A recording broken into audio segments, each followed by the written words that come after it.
11 তো না, বুঝা গেছে?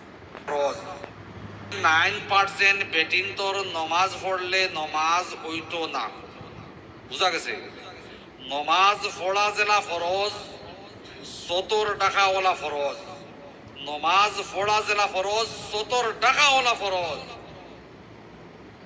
এই নমাজের ভিতরে আল্লাহ আকবার হইয়া কোনো মতে আপনার ইয়ে করলা, হাত বান্ধিলা, 10:30